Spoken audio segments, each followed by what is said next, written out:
Hello and welcome to Energise Your Business Video 017. I'm your host, Malcolm Gallagher. 5 ways to manage sales objections from my Sales Plus channel at bizvision.co.uk. All too often salespeople hear the word no and think it's all over. The objection has killed their chance of a sale.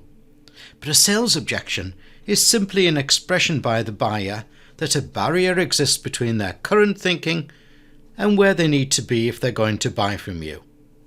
And thinking positively, it does mean that they're engaged with you.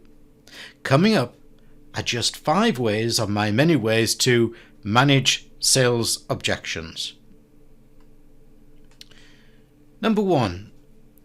Remove your ego from the sale. Remember that when the buyer rejects your product, it's not a direct assault on you. The rejection doesn't mean that you're an awful person and the buyer wants nothing to do with you. For one reason or another, the buyer's not sold on your product or your service. So don't get defensive and don't argue. You can defend without being defensive. You don't win a sale by winning an argument with a customer. So be tactful with your responses.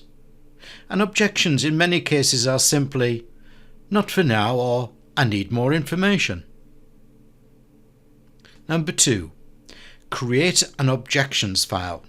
I learned this one many moons ago before computers existed. And one way to be prepared for an objection is to have an objections file that contains potential responses to possible objections, and also a history of objections you've faced.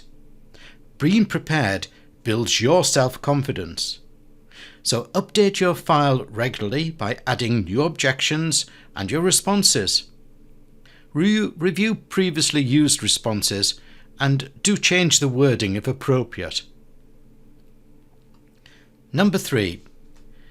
Anticipate objections in a very positive way. They'll happen. So facing resistance is the norm for salespeople, and there's no way to get round it. If you anticipate, not create objections, you're able to maintain a more positive mental attitude because those objections don't throw you off guard. You accept that they'll happen. Number 4. Help the buyer save face.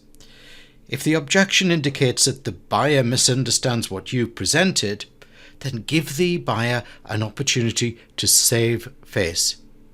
You may even want to assume partial responsibility for the misunderstanding by saying, maybe I didn't explain this fully enough, or what if we go over a couple of things again? I could have missed something. So absolve the buyer and give him or her a chance to bow out of a situation gracefully. The buyer will reward you for that tact. And number 5, listen attentively. Be totally perceptive, or as somebody once said to me, Malcolm, you have 2 ears and 1 mouth, use them in that order. Listen for what's being said as well as what's not being said. How does the buyer express objections? What's the buyer's mood? How tentative is his or her concern? Try to fully understand the emotions as well as the facts. Reflection. I know a sales director who incentivizes his sales team on how many no's they get, as he knows that the more no's leads to a yes. I hope you followed that. Okay, you can reduce the number of no's with some reflective thinking on these ideas. And there's more at my Sales Plus channel and supplier channel. This has been a short module from the Sales Plus channel and my platform bizvision.co.uk. There are 5 free business support channels there. Visit for free membership, free library. Go to bizvision.co.uk.